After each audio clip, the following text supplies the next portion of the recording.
Ever been pulled over and asked if you've been drinking? And a series of random pop culture questions? You don't listen to Classic Conversations with Jeff Dwoskin. You could be looking at 5 to 10 years behind bars. Arm yourself with stories and trivia from Hot Lips from MASH, Frau Farbissina from Austin Powers, the Smoky Man from The X-Files, Isaac Gopher, Doc from The Love Boat, over 150 interviews to keep you on the streets. Classic Conversations. It's wherever you find podcasts. Mary redeemed a $50,000 cash prize playing Chumba Casino online. I was only playing for fun, so winning was a dream come true. Chumba Casino is America's favorite free online social casino. You too could have the chance to win life-changing cash prizes. Absolutely anybody could be like Mary. Be like Mary. Log on to ChumbaCasino.com and play for free now. No purchase necessary. Void where prohibited by law. 18 plus terms and conditions apply. See website for details. The voice in the preceding commercial was not the actual voice of the winner.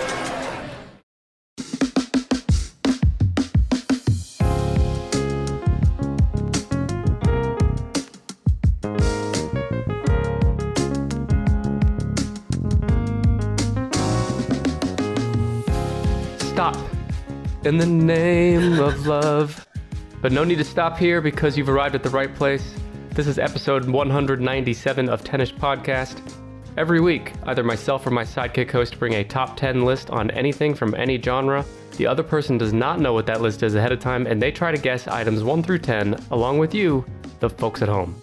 This week's sidekick host is the returning, she's a regular at this point, Dr. Shiloh. How's it going? Hey, it's going well. I can't believe you're almost at 200 episodes. I know. Today's 197, so 200 is just around the corner, and it is. We do have something special planned for that. Can't wait. So stay tuned. Can't wait. Dr. Shiloh, many of the listeners will be familiar with you at this point, but give us like a 20-second reminder of who you are. Sure. I co-host a podcast with my sidekick host, Dr. Scott. And we host LA Not So Confidential. It's a true crime and forensic psychology podcast. So we are forensic psychologists. Are you sure he's the sidekick host? I don't know. He talks a lot. So if we're going just off of that. I don't think it goes by ratio of vocal share. No. I think it's by just like who's kind of subservient to the other. Oh, wow. Well, I can tell you I definitely wear the pants in that platonic relationship between a gay man and a straight woman. And he'd agree with that. So, okay. I don't know. Yes. I love Dr. Scott. Someday I got to get him on here. I know. You really should. He would be a blast to have on here. And he would come with some like completely obscure list of something unexpected. So, yeah. But on that, I'm bringing the list this time, which I gave you shit about last time that I was never going to do all your work for you. Yes, this is now your third time here, but your first time bringing the list. Yeah. I am dying of curiosity. So please tell me, what is your list? Ooh, that's almost a little segue when you said you're dying of curiosity. Okay. But I can tell you it does not have to do with psychology, does not have to do with crime. A fun fact you might not know about me is that I'm a little bit of a prepper. So as much as a like suburban mom can be a prepper, but I do work in downtown Los Angeles. So I have to think about things like earthquakes and how am I going to make it home and stuff like that.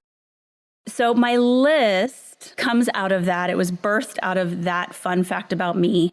And I am bringing you today the best natural disaster movies. I knew it. I am taking my list from a Rotten Tomatoes list that was the best disaster movies.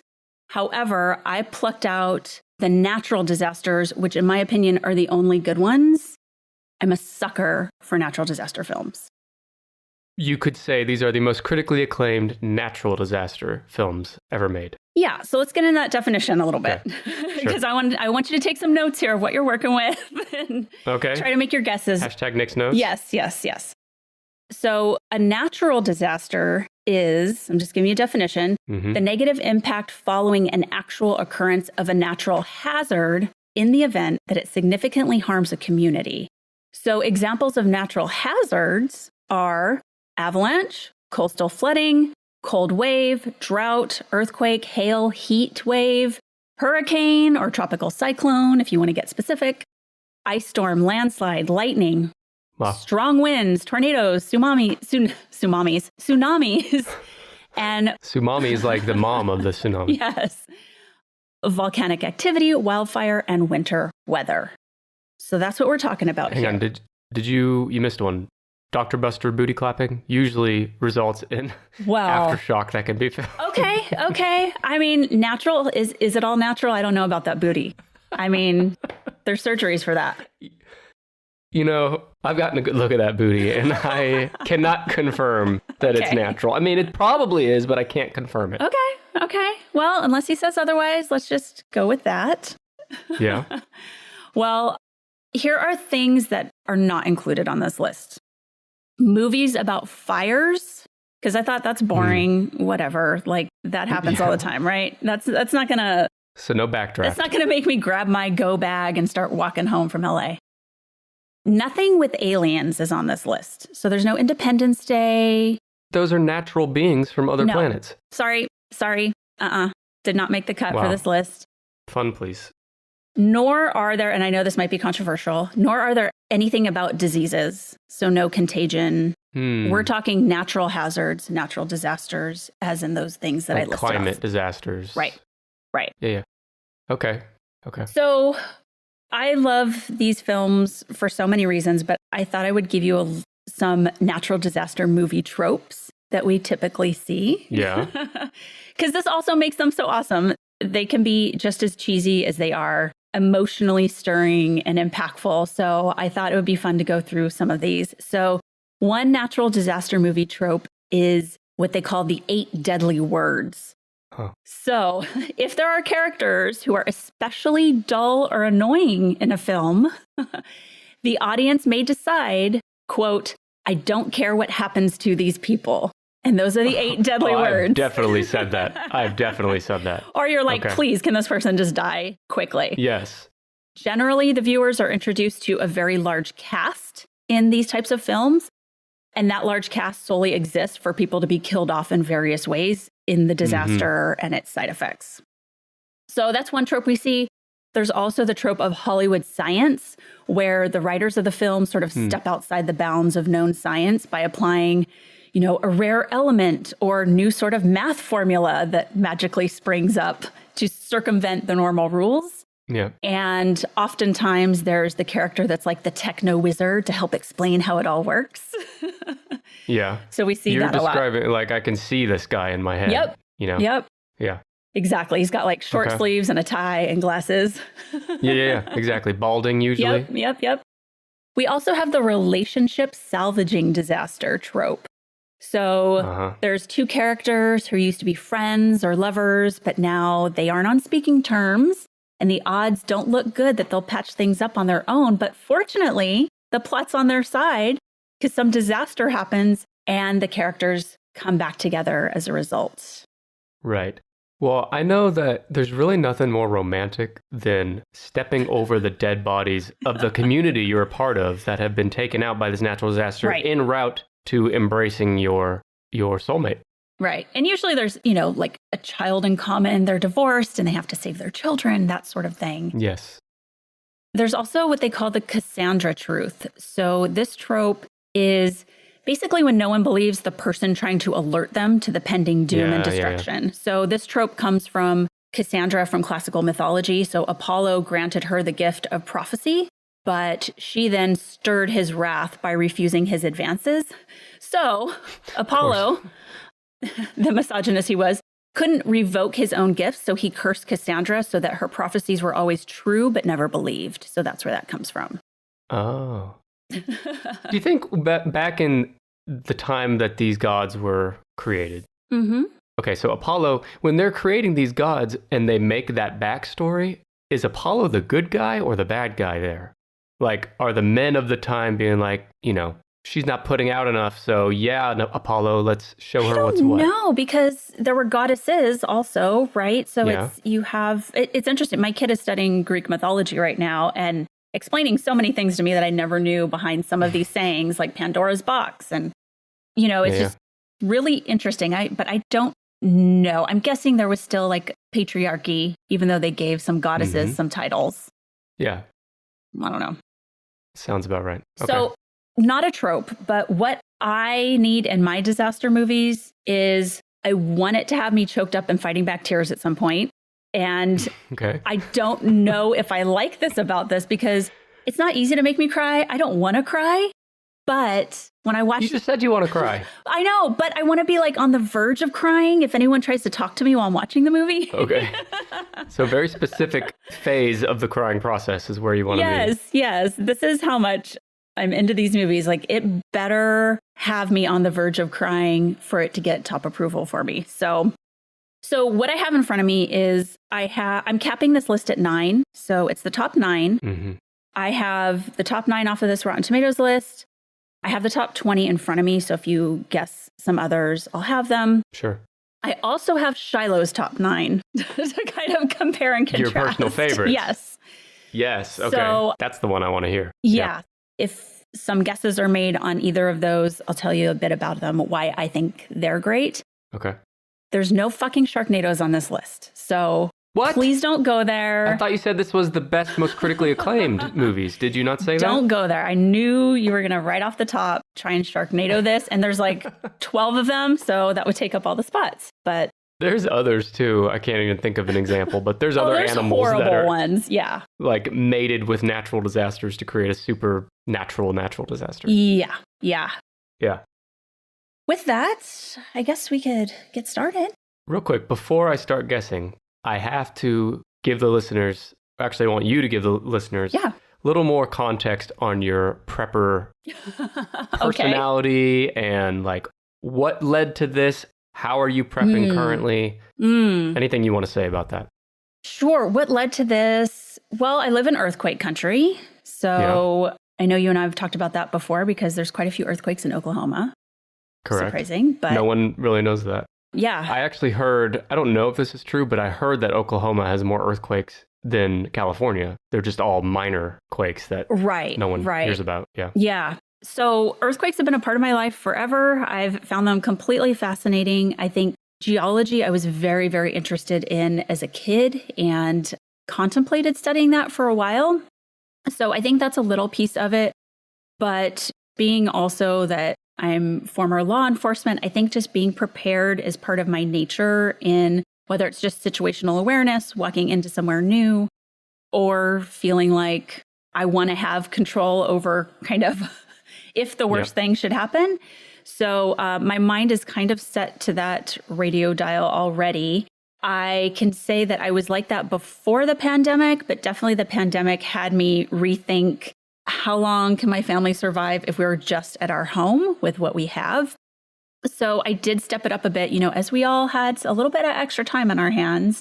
I went back, read through my prepper's handbook for families that I had, did my calculations with my water, got rid of old stock in our food. But I'm not like one of those people on TikTok that has like a underground bunker with a full grocery store or anything like that down there. No, I mean, I have an extra refrigerator, freezer, and some shelves with some canned goods and lighting equipment, solar equipment, emergency first aid stuff, lanterns, Lanterns. Yeah. yeah, like LED lanterns. Buy them on Amazon. They're great. And our power went out earlier this year for about 20 hours. I was so excited to bust out some of our stuff. You want something to bring this prepping, like make it all worthwhile. Yeah. No, but I was just like, okay, this is like putting it into context. Let's do this. Well, it's funny you said like you reevaluated like how much food does your family have to survive? Like if you were stuck there. And I think for my family, it'd be like 2.5 days. So I think I might need to reevaluate things. We could probably go 2 weeks, which makes me feel comfortable.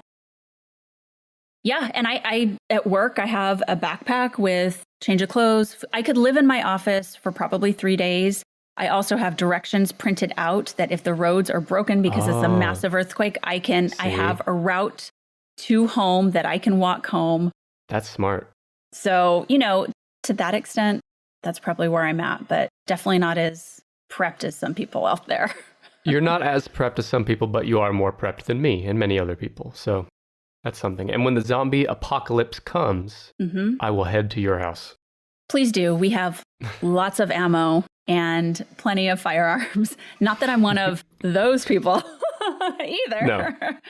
But, we have some very well-trained people in my family, and we're good. You'll shoot the zombies for me. Oh, we already know which neighbors we're taking out right off the bat. And the Vietnam vet that lives across the street, he's cool. He can come over, help us out. We'll feed him. He knows how to handle a weapon. But see, you can't keep inviting all these people over because now this 2-week food supply is dwindling. He's the only one. The rest, sorry. And me. And you. Please. Dr. Scott said he will come on down. He has a big spice rack that he's going to bring with him as his contribution. And his husband's a phenomenal cook. So we're set. You and I will have to talk offline about what you bring to the table as your talent to the group. I have a lot of top 10 list notes I can print and bring to pass the time. Okay. That's important, passing the time. Could have a real life, non-recorded Tennis podcast. Yes, like in the house. Have people guess. Oh my gosh. All right, well, speaking of guessing, let's get right to it. These are the most critically acclaimed natural disaster films, even though they don't include aliens. Yep. So is it really a list? I'll let the listeners decide. Okay, so I'm going to guess this one. You meant when you're going through all those tropes, I was checking each of those off in this movie. I don't think this is number one. I'm going to guess it's the back half of the top 9, and that is San Andreas, starring listener of the show, The Rock. Ooh, San Andreas. So San Andreas is number 7 on the list. Did I know it or did I know it? It is, are you ready for this? Number 1 on Shiloh's list. What? Number freaking 1. Now, does the tropes help it? The tropes help raise it up, or does it hurt for you? For me, it helps because it makes it just classic disaster film with those tropes. But for me, this has a lot of Shiloh's check marks of, I love when it's in Los Angeles or it takes place in California because you see these landmarks and these things that and they're just crumbling. And especially this one because the wife of this trope, right, is in downtown LA and he has to come rescue her off the top of a high rise. In a helicopter. So my husband is a helicopter pilot. And I said, I will be freaking waiting for you on the top of that, high rise one day. I just picture him as, Dwayne Johnson instead. But yeah.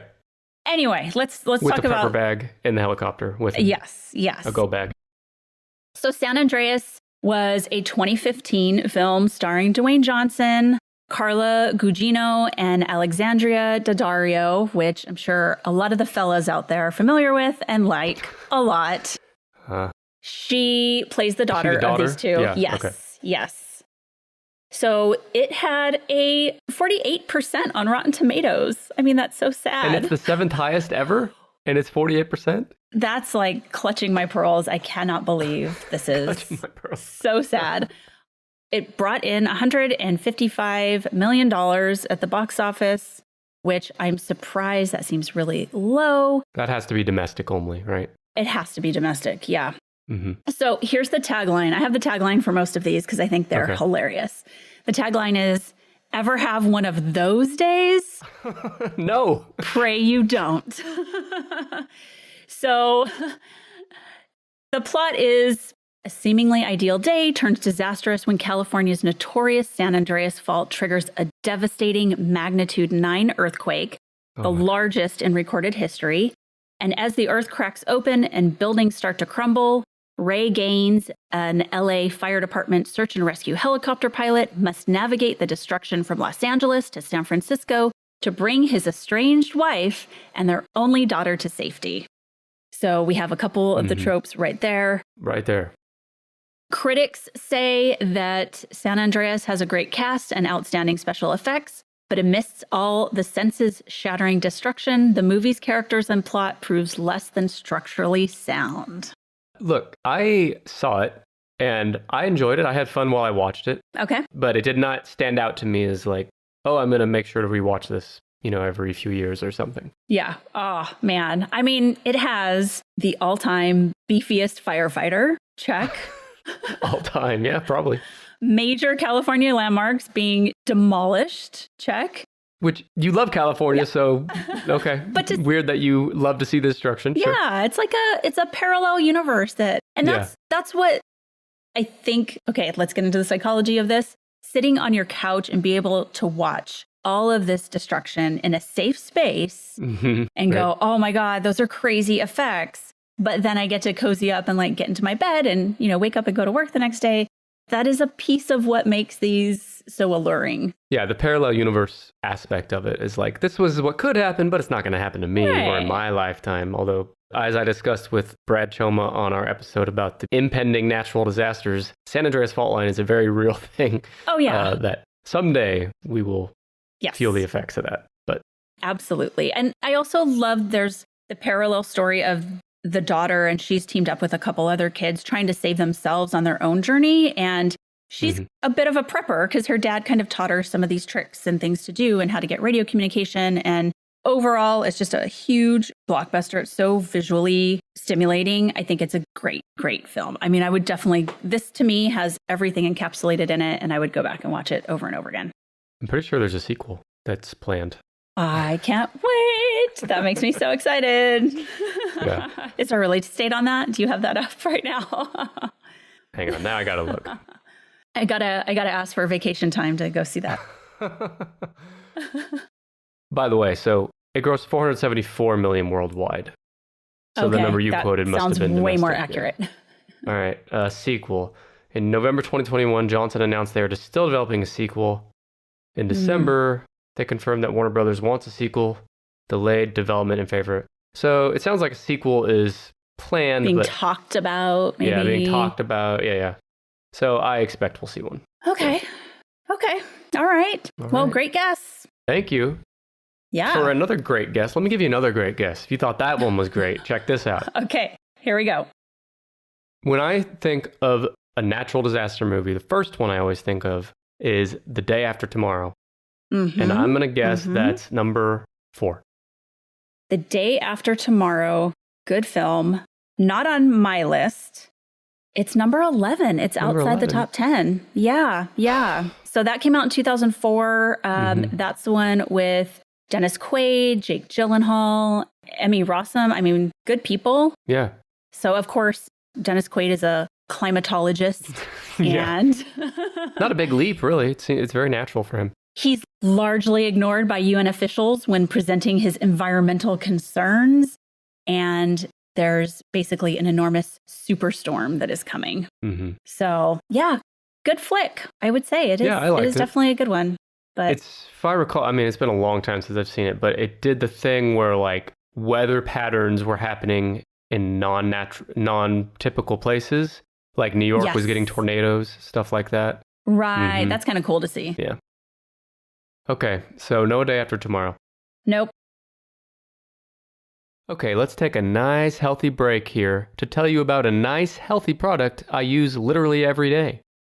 If you're like me, eating healthy all the time can be a challenge. Fortunately, I found AG1. I don't know about you, but finding a healthy supplement that actually tastes great has been nearly impossible. Until now. AG1 tastes great. It has a mild tropical taste that I actually look forward to every morning. You might be saying to yourself right now, Nick, first of all, you look great. Secondly, what's even in this stuff? Well, I'll tell you. With one delicious scoop of AG1, you're absorbing 75 high-quality vitamins, minerals, whole food sourced ingredients, probiotics, and adaptogens to help you start your day right. This special blend of ingredients supports your gut health, your nervous system, your immune system, your energy, recovery, focus, even aging, all the things. I like to take my AG1 in the mornings, and I like it so much that I've gotten my wife to start drinking it every day as well. She loves it, and now she's gotten our cats to drink it every day too. Well, not really, but I bet they would love it. Here's some other reasons why AG1 is the perfect way to take control of your health. It's lifestyle friendly. That means that whether you eat keto, paleo, vegan, dairy-free, gluten-free, it works for all of those special diets. AG1 is a small micro-habit with big benefits. It's one easy thing you can do every single day to take great care of yourself. And if all that is not enough, you can feel great taking AG1 knowing that for every purchase, AG1 donates to organizations helping to get nutritious food to kids in need, including No Kid Hungry here in the United States. Right now, it's time to reclaim your health and arm your immune system with convenient daily nutrition. It's just 1 scoop in a cup of water every day. That's it. No need for a million different pills and supplements to look out for your health. To make it easy, Athletic Greens is going to give you a free 1-year supply of immune-supporting vitamin D and 5 free travel packs with your first purchase. All you have to do is visit athleticgreens.com/tennish. Again, that's athleticgreens.com/10ish to take ownership of your health and pick up the ultimate daily nutritional insurance. That's athleticgreens.com/tennish. Hi, human. Welcome to the God Pod. I'm God, and like Jesus, I'm hanging in there. If you like interviews with the most interesting people alive or dead, then you'll love the God Pod. Here's me talking to Mary Trump about her crazy uncle. I knew he was going to be disastrous. And here's me debating a real live atheist. You really cannot make the case that this is a good book. I discuss all the latest current events down on Earth. Find the God Pod wherever you get podcasts. The God Pod. Have it, Yahweh. With about 200 episodes of Tennis Podcast and counting, it can be overwhelming to know which episode to listen to next. I get it. I got you. That's why we created the Tennis Podcast Episode Guide. It's a quick and easy way to find the next best Tennis Pod episode for you. It groups episodes by topic, so if you're in the mood for true crime, then you can easily navigate to that section that has all of our true crime related episodes in one convenient place. We have dozens of categories like this, including episodes relating to animals, history, food, movies, and more. But what if you're looking for a specific discussion from a past episode and you can't remember which episode it was? Well, we have a tool for that too. The Tennis Podcast Episode Guide features a transcription search, which means you can input a phrase or word, hit search, and it will return the exact timestamp from the episodes that mention that word or phrase. In fact, every episode on our website features a full interactive transcript. So, which episode will you listen to next? Go to tennispod.com/episode-guide to get started, or check the show notes for a direct link. That's tennispod.com/episode-guide. What about the movie The Classic with John Cusack, 2012? 2012 is not in their top 10. It's actually number 13, but it's my number 8. Okay. Again, about climate change. So this one is where Earth's billions of inhabitants are unaware that the planet has an expiration date, essentially, is how they put it. Yeah.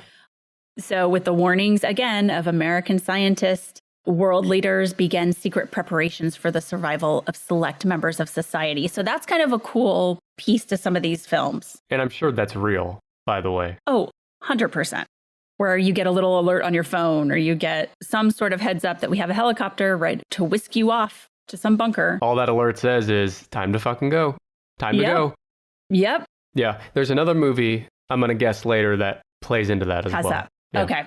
Yeah. So also, I agree. It's my number 8. So I like that one a lot. John Cusack can do no wrong, really. I love John Cusack. He's made some odd choices lately, but overall, big fan. All right. What else do you got?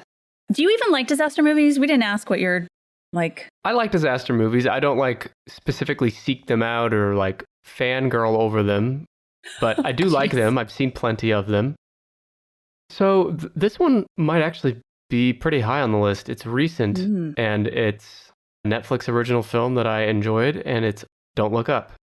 Don't Look Up. Number 2. Don't Look Up. Number 2. Okay. It's actually number 5 on their list. And it is number 7 on Shiloh's list. So Don't Look Up came out last year. Yeah, last December. Okay. I was questioning myself. Yes, December 2021. So it had a 56% on Rotten Tomatoes. Wow, really? Okay. Again, not great. Like 1 through 4 have good rankings, and then it kind of goes downhill after that. So this stars Jennifer Lawrence, Leonardo DiCaprio, Rob Morgan, Meryl Streep is the president, Jonah Hill, Kate Blanchett, Tyler Perry, like a huge blockbuster cast. Their tagline is based on truly possible events. I like that, though. I like that. Me too. tagline. Yeah. Me too. Let me read the plot, and then I want to ask you like why you liked this one, because I think it was really unique.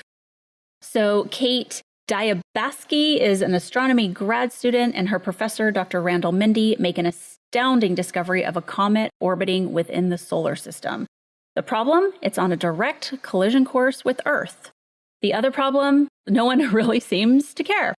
So turns out warning mankind about a planet killer the size of Mount Everest is an inconvenient fact to navigate. With the help of Dr. Oglethorpe, Kate and Randall embark on a media tour that takes them from the office of an indifferent President Orlean and her psychopathic son and chief of staff. He stole the show, I thought. He did. Mm-hmm. To the airways of the Daily Rip, an upbeat morning show hosted by Bree and Jack. With only 6 months until the comet makes impact, managing the 24-hour news cycle and gaining the attention of the social media-obsessed public before it's too late proves shockingly comical.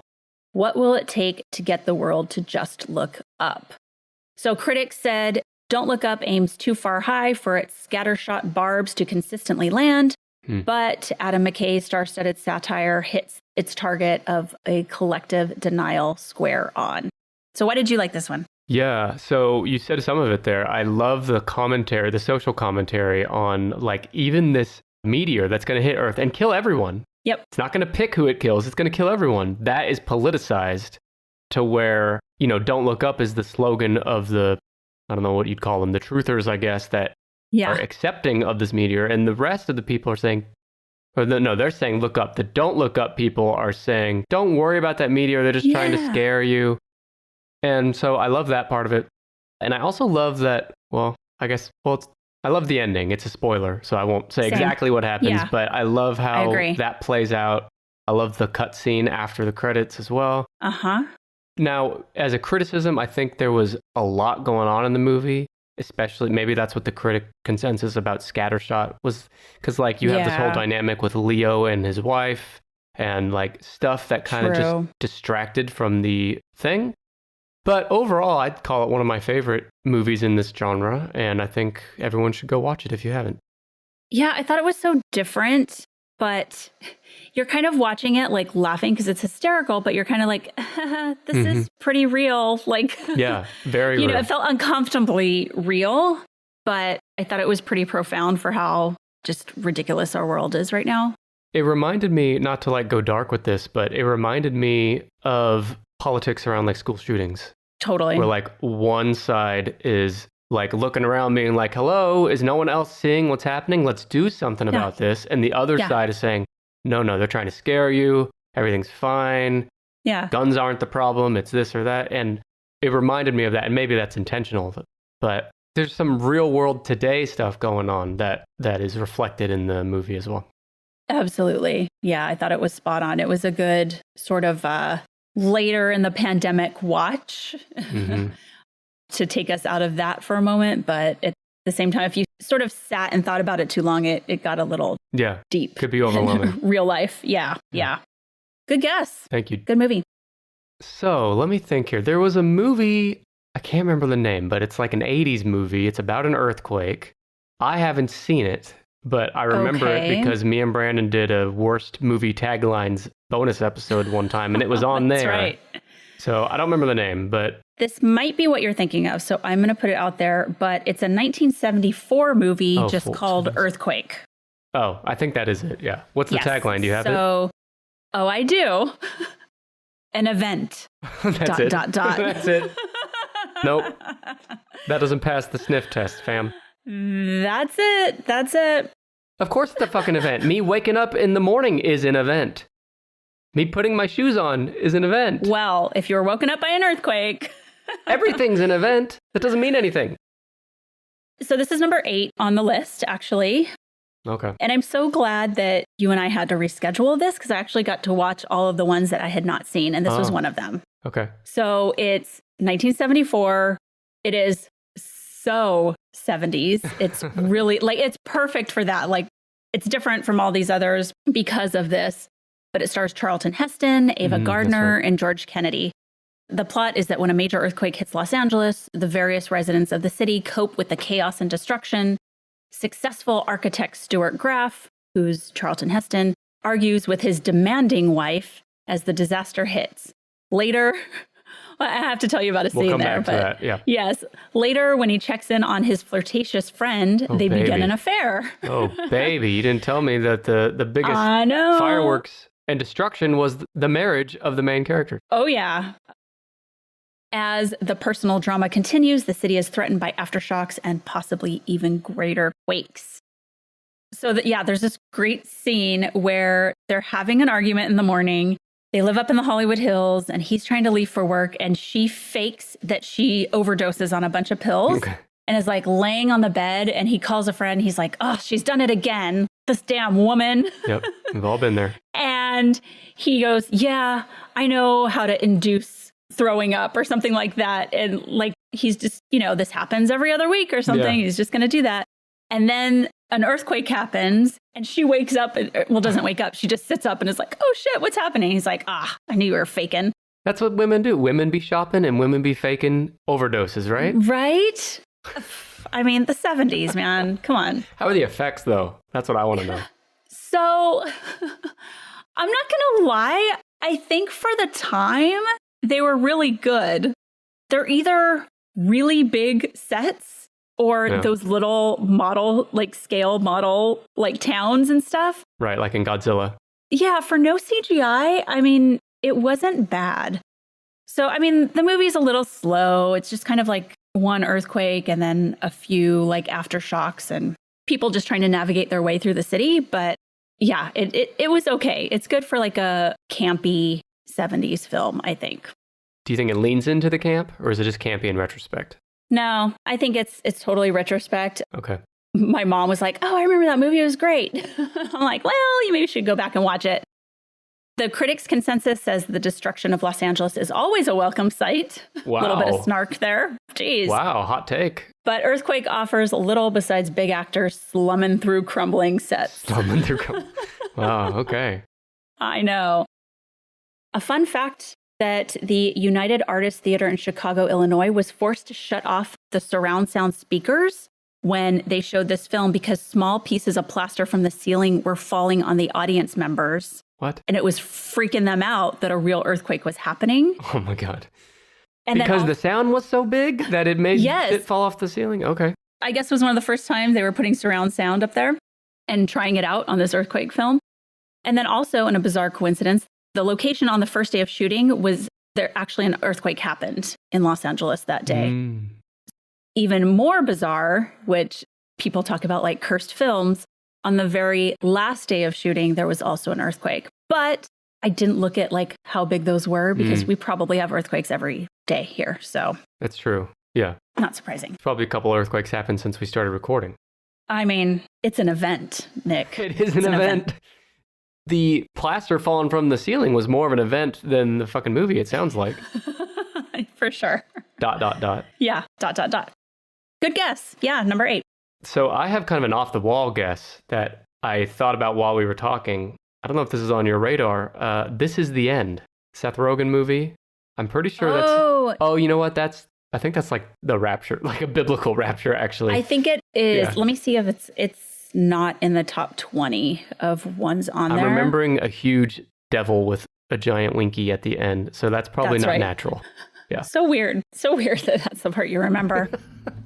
Pretty clearly. But This Is the End gives you an idea that it's like a disaster. Yeah. Okay. Not on the list. Yeah. Let me think here. Is there any other 70s films? No, there's not. 80s? No, I don't believe so. Okay. I think they're all 90s and after. Okay. Yep. 90s and after. What came out in the 90s about disasters? So you can go through okay, what are the different disasters? Earthquakes, tornadoes, volcanoes. Oh, Twister. Twister's on there. Twister. All right. So Twister is number 4 on the list. Knew it. And Twister is my number 9. Classic. Yes. Super, super classic. Oklahoma, I think. Yeah, I have some fun facts about Oklahoma in this. So Twister was released in 1996. Box office was $241 million. That's big. Yeah, so this one got a 63% on Rotten Tomatoes. You can stream this on HBO Max. This stars Helen Hunt, Bill Paxton, rest in peace. Carrie Elwes, Jamie Gertz, and Philip Seymour Hoffman. I mean, oh, wow. What a cast Yeah. for the 90s, It's been so long since I've seen this. I barely even remember it. So good. It was written by acclaimed writer Michael Crichton of Jurassic Park. And the tagline is The Dark Side of Nature. Okay. So the plot here is during the approach of the most powerful storm in decades, university professor Dr. Joe Harding and an underfunded team of students prepare the prototype for Dorothy, which is their Brown what? A groundbreaking. Oh, groundbreaking. Okay. Tornado data gathering device conceived by her estranged husband, Bill. Basically, when they're about to launch this and trying to chase the storm, he is trying to find her to tell her that I need you to sign these divorce papers. And he's kind of moving on and has already found someone else that he's going to get married to.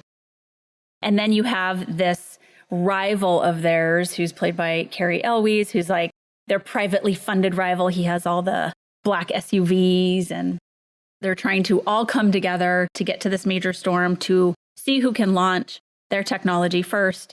And Bill ends up joining the team for one last mission when he's just really trying to get her to sign these divorce papers. But he's like, okay, I'll do this with you. So there's the trope. Brings them back together. Brings them back together. Yeah, absolutely. So this one just has a classy, maybe not classy, classicness to it that it seems like many of the lists agree that this should just always be on there. Mm-hmm. The special effects for 1996, really good, quite good. Mm-hmm. The cast is really great. You have, there's nothing more fun than like storm chaser nerds. And I don't know if that's true. Nothing more fun than that, but it's fun. But in our films. Okay. So one of the fun facts is that the production bought 8 blocks of houses in the old downtown area, Waukeeta, Oklahoma, for $7,000 to $10,000 per house. That's right. And an additional 30 homes built by production were subsequently demolished by the film's crew for scenes after the twister passes through. And the town later rebuilt the downtown area and also kept the new fire truck that was used in the film as their own. I think it's so fascinating. Well, first of all, they demolished a real town, sounds like, right? Because it was And then they built 30 fucking homes just to be destroyed. Yep.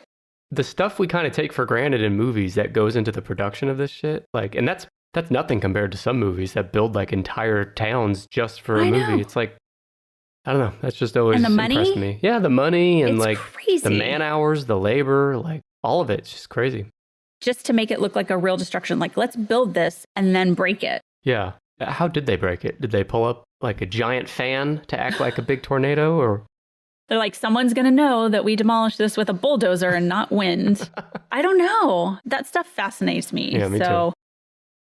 Also, after Bill Paxton died in 2017, the Spotter Network choreographed 200 storm chasers to spell out his initials with their GPS tracker blips on a radar display to honor him. Wow. Because of his significant role in this movie.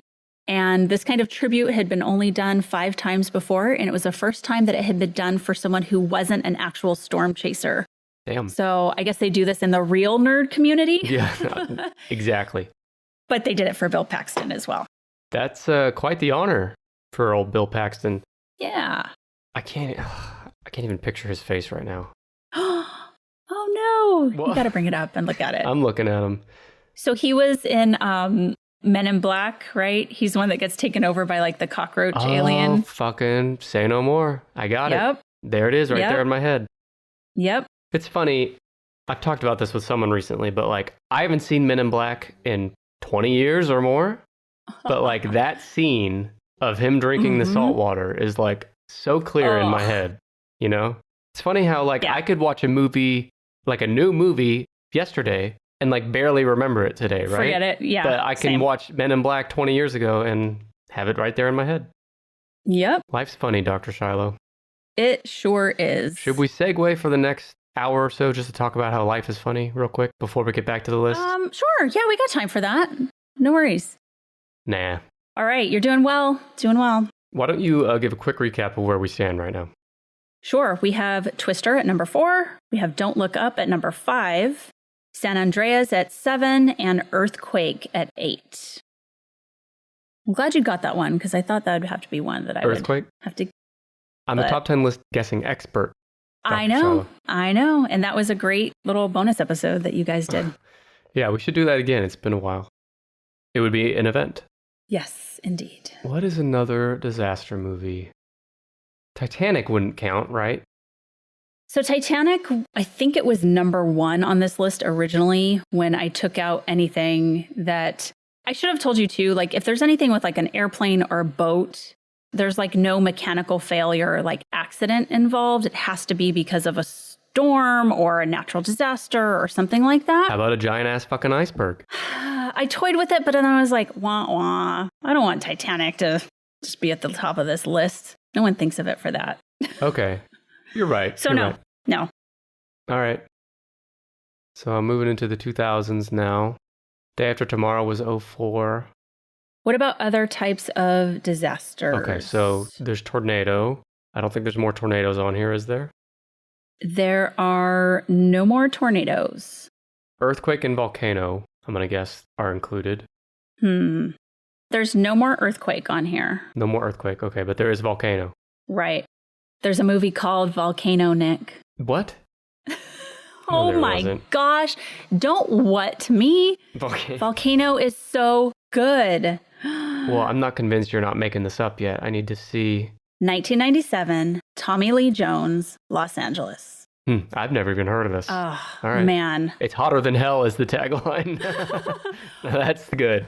They had 2 taglines. So it was that one, and the other one was The Coast is Toast. I don't know which one I like better. I don't know. They're so good. Okay, so this is number 4 Amazing. on my list. Okay. Let me tell you about Volcano. So Volcano came out in 1997. There are actually many movies named Volcano when I looked it up, but there's only one that matters, and it's this one. So It stars, again, Tommy Lee Jones, Anne Heche, again, rest in peace. Rotten Tomatoes doesn't really agree with me, 49% here. Ouch. Plot, this is crazy.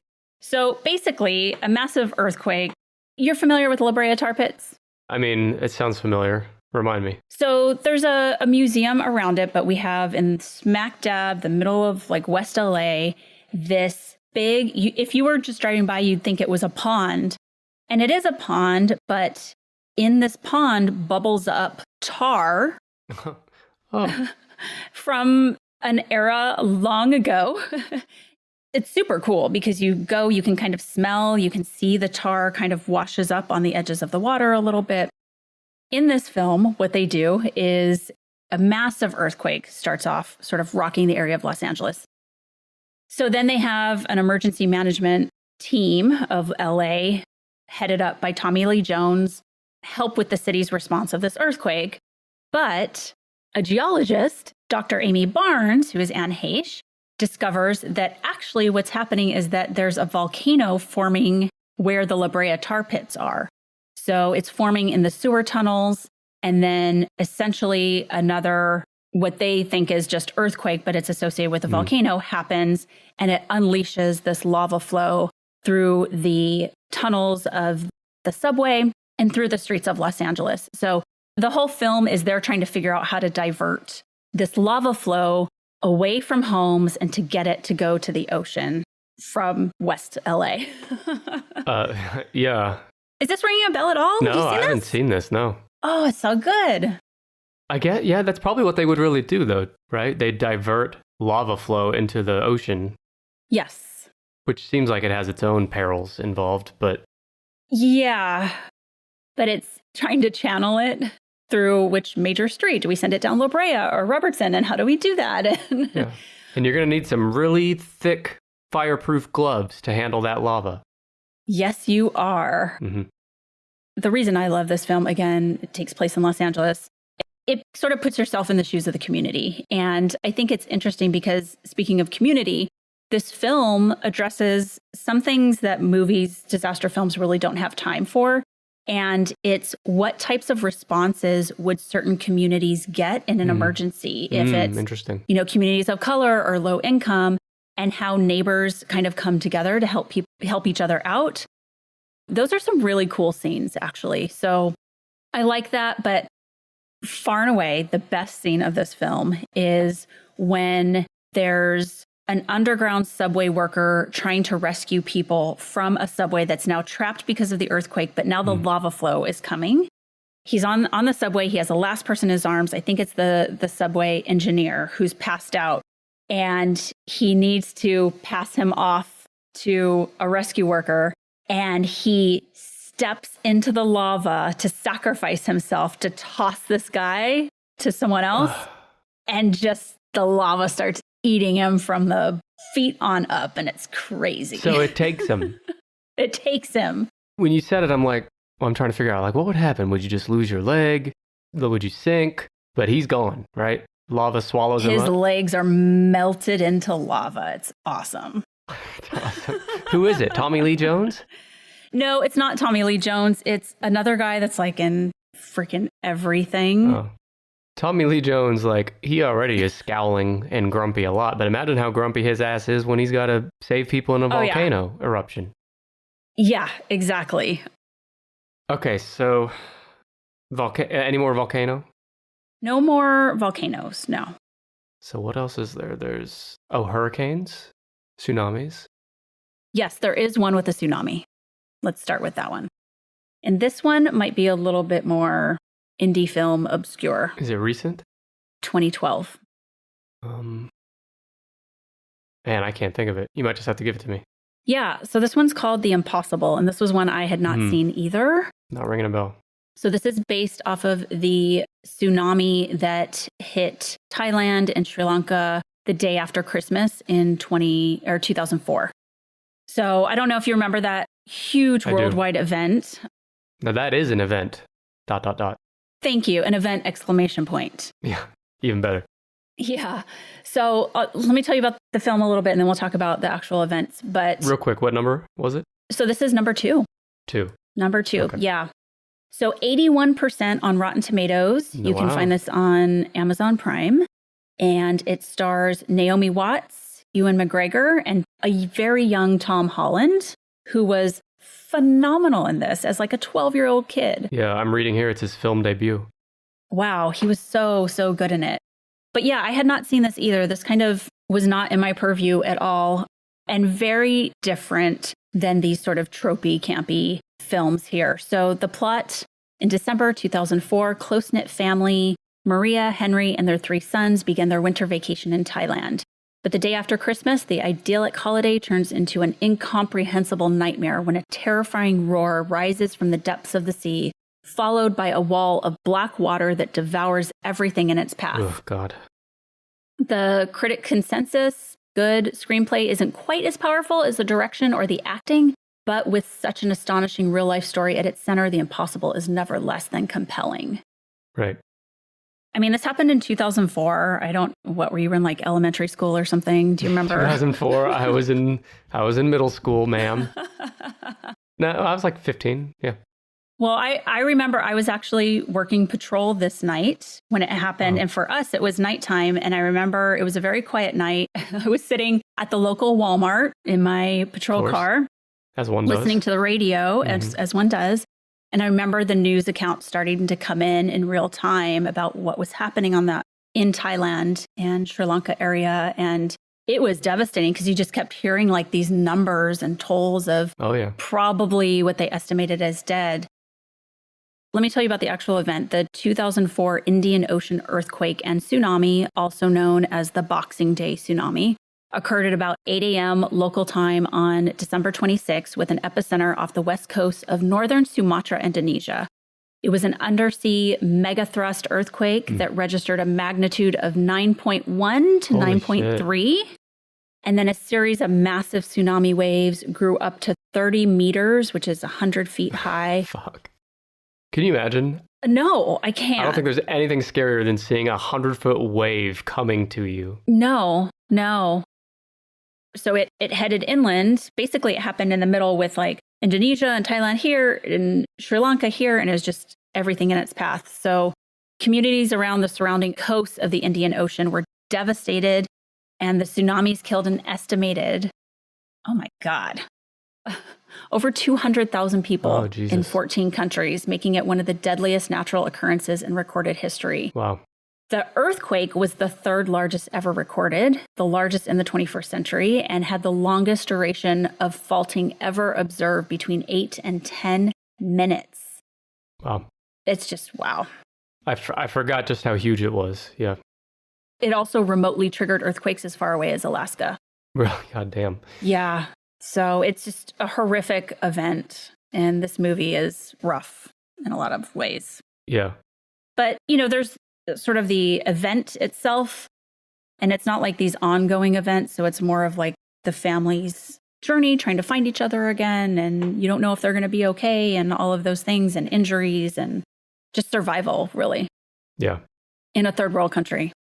Yeah. And that's the other thing, is like these tourists that like, this isn't even, they don't speak the language. They don't know where they are. And now they're having to fight for their survival. That's intense. It is. It's really intense. I think it's one of those where, you think you could kind of put yourself in those shoes. Like, maybe we've traveled for Christmas before and going somewhere else. And the last thing you're expecting is some horrific disaster like this to happen. I mean, who plans for that? Well, we do know that you literally do plan for that, in fact. Well, I'm going to now for sure. Yeah. Disasters outside of the country. Okay. Something else to add to my list. Do you bring your go bag when you're traveling?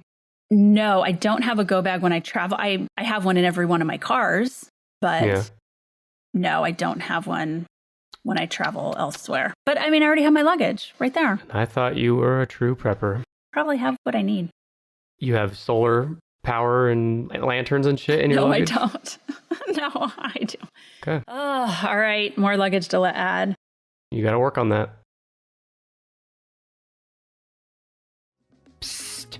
Want to skip ads like that in the future?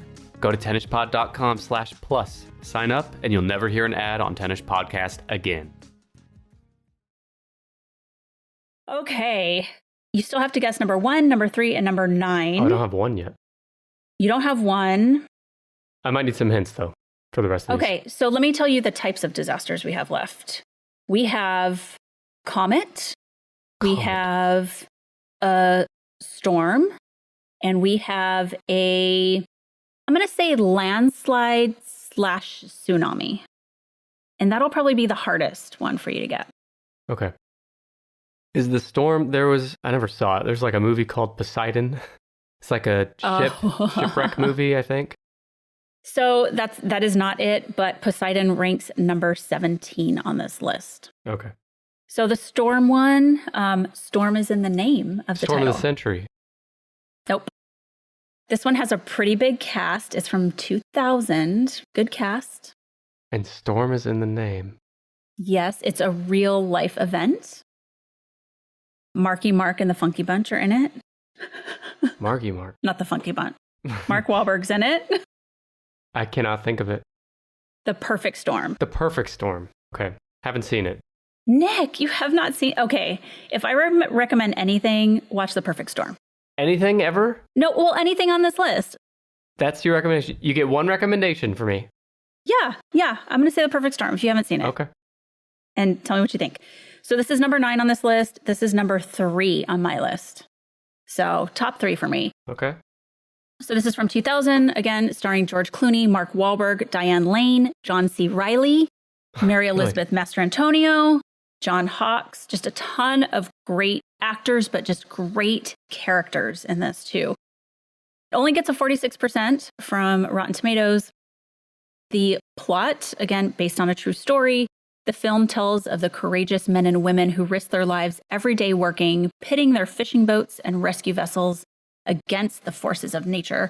Their worst fears are realized at sea on Halloween of 1991 when they're confronted by 3 raging fronts which unexpectedly collide to produce the greatest, fiercest storm in modern history. So basically 3 storms come together. They have gone out on their fishing boats to get that one last catch of the season. Big mistake. Yeah. Tagline, I guess it's like not so hilarious with a real story, but the tagline is, in the fall of 1991, the Andrea Gale left Gloucester, Massachusetts, and headed for the fishing grounds of the North Atlantic. 2 weeks later, an event took place that had never occurred in recorded history. An event took place, you said? An event. They could have just summarized that whole thing by saying an event. But a 2-line tagline is kind of long. So that tagline is a little more ominous, but it's not as catchy as "The coast is toast," you have to admit. It is not. It is not. Yeah. I mean, there's so much you could do with taglines. I wish that was my job. Just making up taglines for disaster films, and I would be so happy. The critics say that while the special effects are well done and quite impressive, this film suffers from any actual drama or characterization. Hard disagree to that. How is there no drama when there's a fucking storm killing people? It's that. You also have like this U.S. Coast Guard rescue happening. It is great. I think, again, I know I've said that probably for every single film on this list. But again, it's one of those, it's more of a like cozy up on the couch and watch this film on TV. Do you know which streaming platform I can watch this on? Great question. I don't know why I didn't write that down for this one, but no. It's okay. I know it's your first time bringing a list. You'll get better in time. Thank you. It's on Hulu for anyone listening. Thank you. There you go. Okay. So you got two left. You have number one, which is actually a foreign film. So I think this is going to be tough. I had not heard of it. Well, then I definitely haven't heard of it. But then you also mentioned one. I want to go back. You said something about when we were talking about getting alerts on your phone of like, hey, we're going to ship you off to somewhere because you're being saved for humanity. Was there a certain film you were thinking about that we haven't mentioned yet? Because that happens in this one, number 3. So when I said that, I was thinking of Don't Look Up. Oh, okay. Because that happens in that movie. But let me think for a minute. Give me like a year or an actor or something. Okay. So this one was in 2020, which I think a lot of us missed it because, people were actually dying. Yeah. It stars Gerard Butler, who we love saving the world. Gerard Butler. Okay, that's oh God, what? So I didn't see it, but I remember seeing trailers for it. Also for a comet that's about to hit Earth. It's not Atlas Falls. I think that's the White House, right? Right. I can't think of the name, but I'll remember it as soon as you say it. It's called Greenland. Greenland, yes. Yep. Greenland. I think it did sneak by a lot of us. It's number 3 on the list. It got a 73 on Rotten Tomatoes. That's pretty good. It is available to stream on HBO Max. Stars Gerard Butler and released again in 2020, which is why many of us have never heard of it. So John Garrity, he is his character. He and his estranged wife and their young son embark on a perilous journey to find sanctuary as a planet-killing comet hurls towards Earth.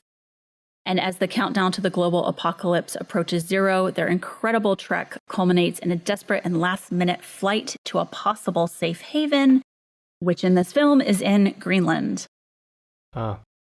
Critics say, beware comets of Greenland. Gerard Butler is here to protect Earth and shows audiences an improbably entertaining time. So I had high hopes for this because it was on the list. It was one I had not seen, so I watched it this week. And meh, it's okay. Really? Okay. Yeah. Like, it sounds good. The problem with a comet is that it's all about just like impending doom for so much of the movie. I want to see the disaster happening. And really with a comet, you don't get that till the very end. Yeah. Don't Look Up's like that. I'm sure others that we could think of. I kind of like that. I like both. I like seeing the destruction up front, and I like saving the destruction till later. Got it. I see. So this is, this gave me vibes of our like zombie apocalypse movies or shows, which I do like, but where you are just kind of battling with other human beings a lot. And I don't need that so much in my disaster films, We already have genres for that. We have zombies and others, horror. People are being shitty to each other. And now that is based on a true story, though. Or based on true events. What is? I'm just saying, like, people being shitty is a true thing. Yeah. No, for sure. I don't know. It just had a lot of that. And it just was a lot of like them just trying to get to places. So there's also a sequel called Greenland Migration in development. And the actors are confirmed to return. And the original director as well. So we'll see. That reminds me. We don't have to spend a lot of time on this since it's in the past, but when we were talking about Twister, I meant to bring up that there's a sequel coming out next year. What? Twister. Yeah. Look at that. That's crazy. Good. Yeah. What a twist. Same actor? Well, not Bill Paxton. Not Bill Paxton. If Bill Paxton's in Twister 2, then that would be news. Damn. That would be crazy. If I either dug him up or he was never dead at all. But we won't go there. So yeah. Number 1 is a foreign film. I will never guess it. That's okay. So this one is called The Wave. It is a Norwegian film from 2015. It has an 83% on Rotten Tomatoes. You can rent it on Amazon Prime Video. The plot is a Norwegian geologist and his family fight for survival when a massive landslide causes a 250-foot tidal wave. Critics' consensus, well acted and blessed with a refreshingly humanistic focus, The Wave is a disaster film that makes uncommonly smart use of a disaster film cliches. I really love Norwegian crime dramas, so I thought I was going to, this was going to be the jackpot for me. Okay, there's something about their style that I really like. Disaster film. I wanted it to be better because it was so highly ranked, but it was a really slow build, super predictable throughout. Oh, and San Andreas isn't predictable throughout? Come on. No, come on. And the disaster had an okay buildup. There needs to be a short time devoted to just getting to know the characters up front, but you want a good buildup too to this happening. But I just wanted more time spent on the destruction. I guess that's the end of all of it. That's what I'm learning about you is you like the burning and death and destruction, and that's fine. I like that stuff too. But sometimes there's something to be said about the human emotion reaction to the buildup of this impending doom. It really has to hit the perfect balance. Sure, yeah. So I think a lot of these movies fall short in those areas.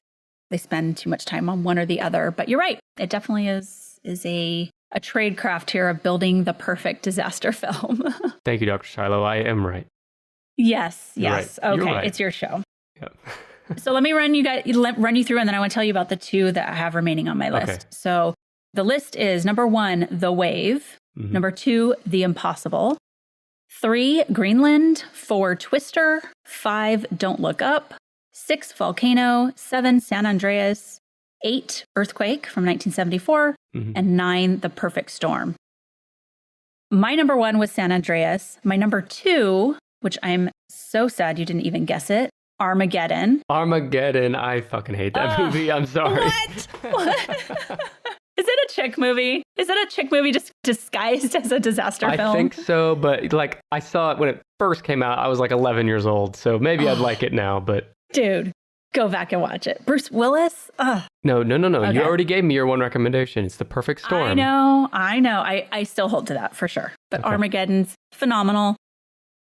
Number 3 for me, Perfect Storm. Number 4, Volcano. Number 5, so this was the other one so this came out the same year as Armageddon, also about a comet, and that was Deep Impact. Oh, Deep Impact, okay. Yeah, very good, very different from Armageddon. Morgan Freeman is the president, yet again. Always. But you can't go wrong with that. For me saying, I don't like comet films because the destruction's at the end, I do have 2 on here. So Armageddon and Deep Impact. Oh. Classics for me. When you said you didn't like comet films, I thought you meant the house cleaning product, Comet brand. No. Oh, you meant comets hitting Earth. Okay, that makes so much more sense. Okay. Yes. The buildup and all that. Okay. Yeah. 6 for me was Dante's Peak. 7 was Don't Look Up. 8 was 2012. And Twister comes in at 9. I like your list better. Thank you. Other than Armageddon. Oh, man. So my personal favorites of those I've seen. Yeah. My number 1 would be, I like Don't Look Up a lot. Okay. Yeah. That certainly was different, and it was refreshing to have something kind of funny. It might be recency bias too, because it's the one I've seen most recently. Yeah. I have a little, I don't know, not a fun fact, but a fun thing. What I did is I reached out to Brad from Doomsday podcast and asked him what his favorite disaster films were. So he said that his all-time favorite is The Day After from 1983. He said it was made for TV and it was only shown once because it was so realistic and psychologically horrifying that it freaked people out. That's a quote by him. I got to see this. So if you find it, I couldn't find it, please send it to me because I want to see how horrifying it was. The Day After? The Day After. Oh, I see it here on Wikipedia. So it's the original from 1983, and it was made for TV. More than 100 million people watched the film. A fictional war between NATO forces and the Warsaw Pact over Germany that rapidly escalates into a full-scale nuclear exchange. Okay, so this is a natural disaster. Brad. So Brad did not get the assignment, but that's okay. Or maybe someone didn't tell him the assignment properly. I know. That could totally be it, too. He also loves Contagion, which, again, we took off the list.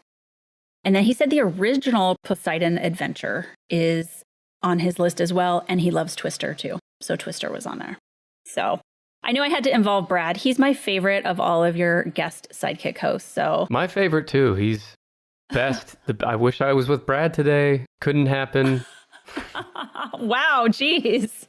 Just kidding. Thanks. He's on the schedule to be back again soon, so everyone will get more Brad.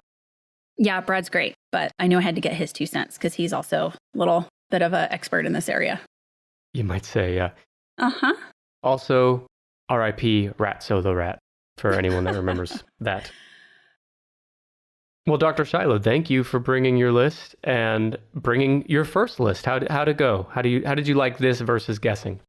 You know what? It was great. I actually think I like it a little bit more. It's, again, harkens back to me wanting to be in control of more things. So it felt better. I felt like this list picked me. It was a good first experience. So the perfect storm, you might say. The perfect storm. Yeah. Yeah, I like that. Thanks for having me back, though. This was fun. Yeah, this has been a disastrously good time. We will for sure have you back again someday. But in the meantime, since you're here, we got to let people know about your podcast again. I rave about it all the time. It's the LA Not So Confidential podcast. It's among my favorite true crime podcasts out there. Although lately you guys are kind of getting into, I'll call it less obvious territory, right? Like the most recent one I listened to was the hoarding episode. And that's not something the average person thinks of when they think of, you know, the stuff you would cover on your podcast. So I appreciate that. But anyway, I will stop and let you give a quick plug. We do 2 very, I would say, like traditionally psychological episodes a month where you're going to get that forensic psych, that psychological concept or topic or diagnosis like hoarding. And then we find crimes that are associated with that and talk about those after we give you all the research behind the phenomenon or the disorder. And then once a month, we also do more of a historical take with a vintage crime, usually out of Los Angeles.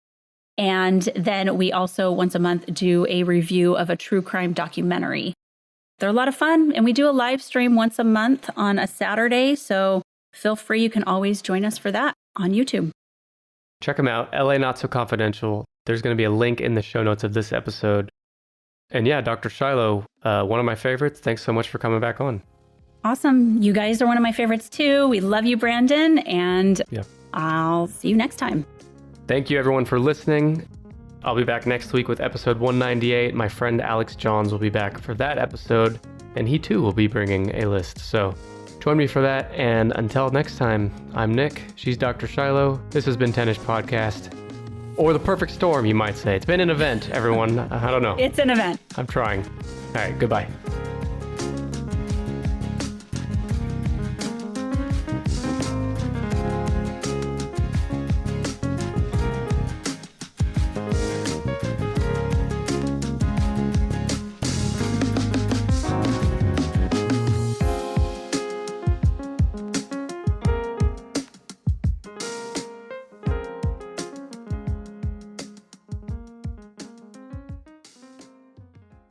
Mary redeemed a $50,000 cash prize playing Chumba Casino online. I was only playing for fun, so winning was a dream come true. Chumba Casino is America's favorite free online social casino. You too could have the chance to win life-changing cash prizes.